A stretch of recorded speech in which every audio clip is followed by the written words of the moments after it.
আজকের আমি বানাতে চলেছি ম্যাঙ্গো কুলফি মালাই। দেখো যে ম্যাঙ্গো কুলফি মালাই বানাতে গেলে আমি কি কি ব্যবহার করছি।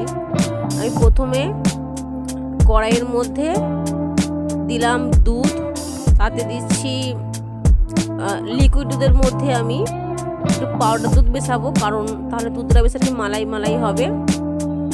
আর ওতে দেবো চিনি দেবো, কারণ খুবই একটু কমই চিনিটা দিচ্ছি, কারণ মিষ্টিটা আমটা কিন্তু খুব আর কি মিষ্টি ছিল। তা দেখো একটু বেশ আর কি নাড়াচাড়া করতে হবে, কারণ দুধটা আর কি একটু আর কি ঘন ঘন করতে হবে আমাকে।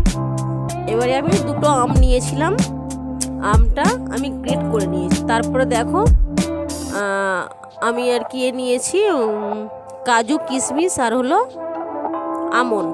এবারে আমের সাথে দুধটা কিন্তু আমাকে বেশ ভালো করে মিশিয়ে নিতে হবে।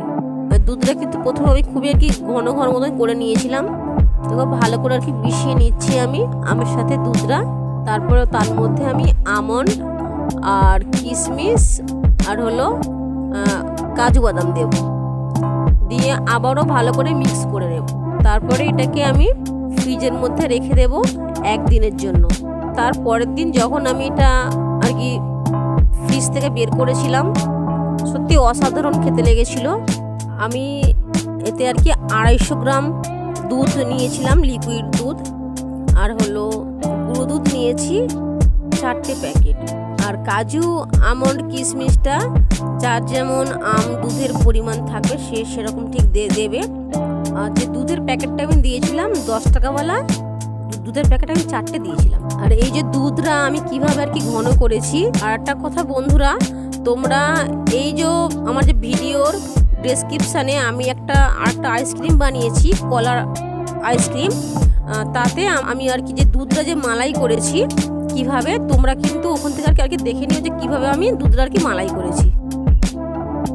দেখো এই যে একদিন পরে কিন্তু আমি আইসক্রিমটা ফ্রিজ থেকে বের করে নিয়েছিলাম, তো তোমরা দেখো কি সুন্দর, দেখো আর কি উঠছে আইসক্রিমটা।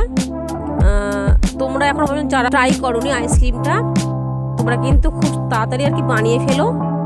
খুবই সুন্দর কিন্তু আর কি খেতে এটা লাগবে, অসাধারণ খেতে লাগবে। আমার আইসক্রিমটা আর কি রেডি হয়ে গিয়েছে।